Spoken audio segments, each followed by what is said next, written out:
Suite à la mort de Balder et de Nanna, les dieux étaient bouleversés. Ils savaient que plus rien ne serait comme avant. Avec l'énergie du désespoir, Frigg demanda si quelqu'un pouvait tenter d'aller au royaume des morts, afin de négocier avec elle un éventuel retour de Balder parmi les vivants. C'est Hermod le Hardi qui se porta volontaire pour la périlleuse expédition. On alla lui chercher Sleipnir, et il partit au galop.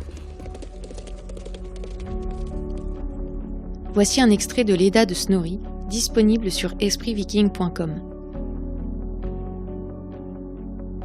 De Hermod, il y a à dire qu'il chevaucha Sleipnir pendant 9 nuits, par des vallées sombres et profondes, en sorte qu'il ne vit rien d'autre que la nuit noire jusqu'à ce qu'il arriva au pont du fleuve de Gioll. Il franchit le pont qui était recouvert d'or étincelant. La jeune fille, qui gardait le pont, s'appelait Maudgude. Elle lui demanda son nom et son lignage, et elle dit « La veille, 5 troupes d'hommes morts ont franchi le pont à cheval. Mais le pont n'a pas moins grondé sous toi seul. Et ton teint n'est pas celui des morts. Pourquoi chevauches-tu donc ici sur le chemin de Hel ? Je dois aller à cheval au royaume des morts, chez Hel, pour délivrer Balder et Nanna. Les aurais-tu vus aller en direction de Hel ? Oh oui, Balder a déjà franchi à cheval le pont de Gioll. Quant au chemin de Hel, il se trouve plus bas, et vers le nord. Alors Hermod chevaucha jusqu'à ce qu'il arriva aux grilles de Hel. Là, il mit pied à terre, sangla fermement son cheval, remonta en selle et l'éperonna. Le cheval sauta si puissamment par-dessus la grille qu'il ne la frôla en rien. Hermod chevaucha alors jusqu'au palais. Il descendit de cheval et pénétra à l'intérieur. Il vit Balder et sa femme Nanna assis sur le siège d'honneur. Il passa la nuit là. Le lendemain matin, Hermod pria Hel de permettre à Balder et Nanna de revenir avec lui chez les As, en lui disant combien étaient grandes leurs pleurs. Hel répondit qu'il fallait vérifier si Balder était aussi aimé qu'on le disait. Elle dit « Si toute chose au monde vivante et morte le pleure, il retournera chez les As, mais il restera chez Hel si quelqu'un s'y refuse et ne veut pas pleurer. » Hermod acquiesça et se leva. Balder l'accompagna hors du palais, prit l'anneau de Draupnir et lui demanda de le remettre à Odin en souvenir.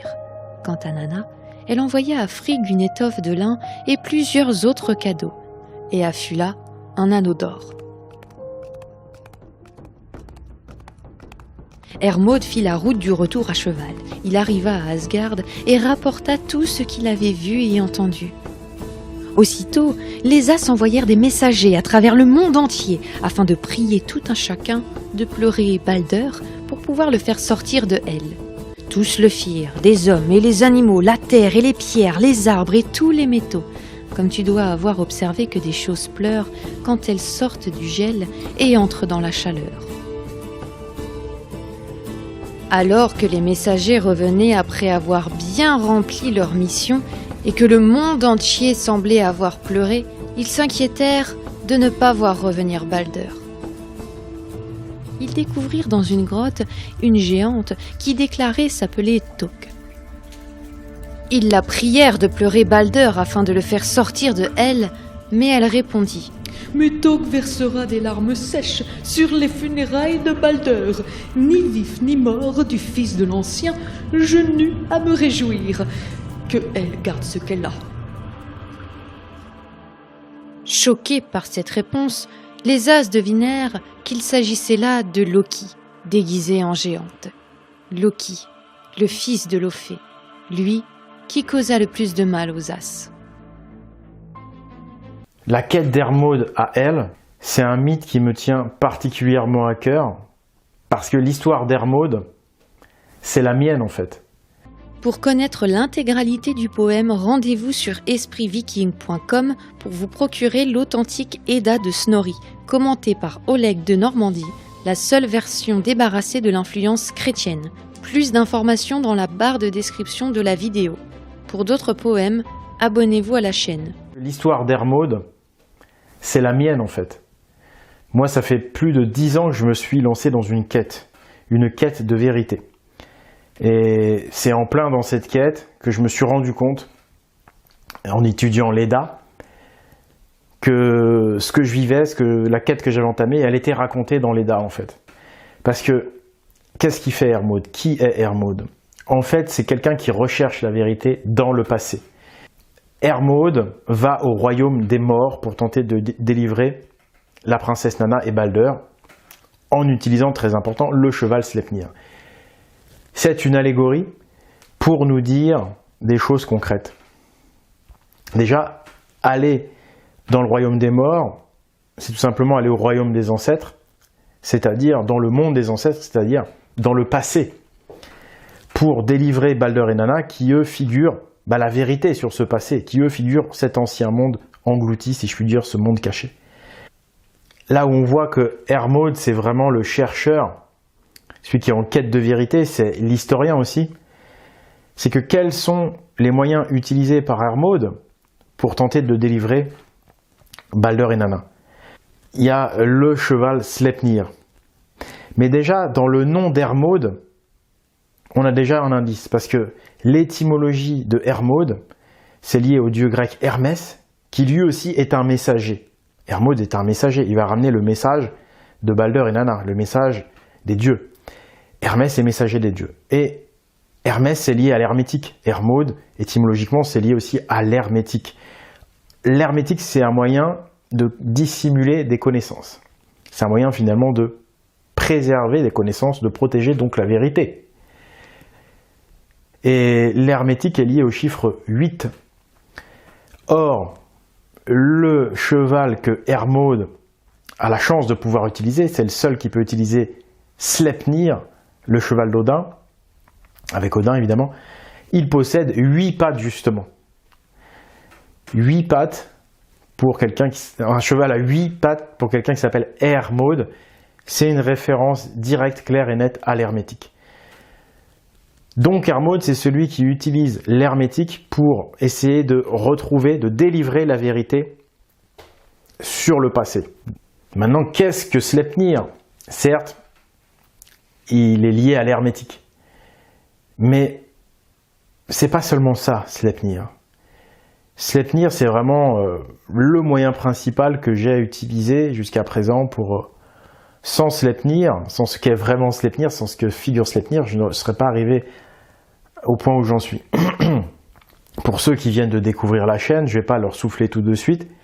Je vais les inviter à regarder le film Le Message des Pyramides, où on explique vraiment bien comme il faut qui est Sleipnir, qui est Hermod. C'est un film qui est disponible en DVD. Et voilà, c'est très important de comprendre les choses pour vraiment conscientiser ce message. Si on ne le comprend pas, on ne le conscientise pas et c'est vraiment dommage. C'est très important de conscientiser et d'ailleurs dans ce mythe, c'est ce qui est raconté. Pour terminer donc l'histoire de ce mythe, Hermod revient. Il ramène donc un message, il ramène tout ce qu'il a vu là-bas, il ramène un anneau d'or, etc., des cadeaux, des choses. Il en fait part aux dieux et aussitôt les dieux répercutent ce message de par le monde en envoyant des messagers sur toute la planète.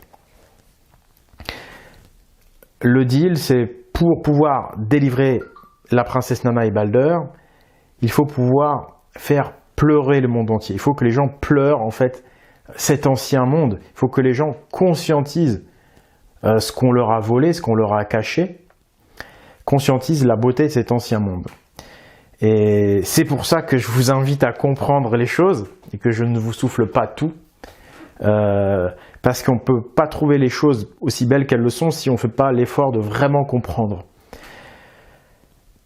Et donc, le deal est là, faire pleurer le monde, c'est-à-dire en fait que le message des dieux, le message de nos ancêtres, il est là pour nous réveiller, pour susciter une émotion, pour qu'on se rende compte, pour qu'on sorte en fait une sorte d'hypnose dans laquelle on est plongé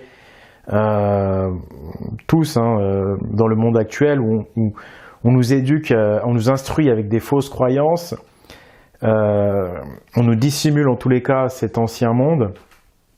Donc il faut susciter un choc psychologique positif, faire pleurer les gens, c'est ça, c'est faire éclater le mensonge et faire se rendre compte aux gens qu'on a été trompés, mais qu'il existait un monde magnifique, et qu'en tout cas qu'il existe quelque chose de magnifique, c'est l'hermétique, le cheval Sleipnir, la façon de comment nos ancêtres ont exposé ces vérités partout, mais de manière hermétique. Ces belles vérités qui prouvent qu'il y a deux mondes. Il y a l'ancien monde véridique et il y a le monde d'aujourd'hui, créé par les géants, puisque c'est Loki à la fin donc qui perturbe ce projet de faire pleurer le monde, de réveiller le monde et de retrouver donc l'âge d'or, puisque c'est Loki déguisé en géante qui refuse de pleurer.